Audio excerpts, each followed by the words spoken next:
Oh, last night I watched Jesse James, 1939. And as always, if you enjoy this, hit the follow button. I upload these every single day. I was surprised when I discovered this recently. It was not a movie I'd heard of, but there were a number of great ingredients, including a stellar cast and a good director.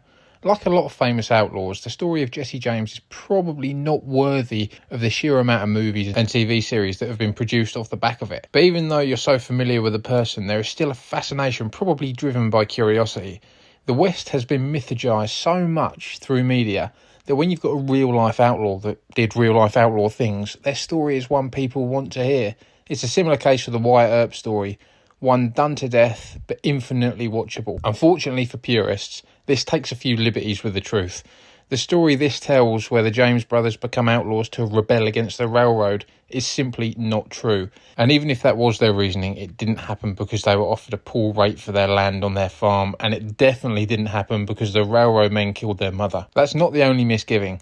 There are a few scenes that do an awful lot of good for the Jesse James image, when the truth is, he was strongly rumoured to be a complete psychopath, and the evidence would certainly suggest that to be the case. Nonetheless, it does make for an entertaining movie. Tyrone Power is someone I've not seen enough of, but he's great as Jesse James.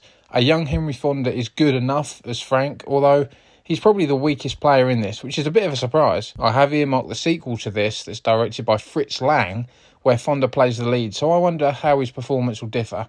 Incredibly, the real standout here was Randolph Scott. Another actor I pigeonholed as a bit of a one-trick pony, and yes, he does play a version of his usual Randolph Scott character here, but he delivers with an added dose of real feeling and charisma. I will certainly be looking up some of his earlier work off the back of this. This is a great tale, nicely shot, at times beautifully shot. There is one particular scene where James is walking along the top of the train he's about to rob in the dead of the night, which is a gorgeous looking piece of film. I know it was very much of the times, but I do have a bit of an issue with some of the horse stunts in this. There are a lot of obvious running W's, which is pretty awful, and there is a particularly sickening scene where two horses are pushed off a big cliff. I wouldn't be surprised if multiple horses were killed for various shots on this film, but I don't really want to look it up. Parking that, as a product of the time, it's an enjoyable movie and a must for any Western fans for obvious reasons. I'm going to give it 3.5.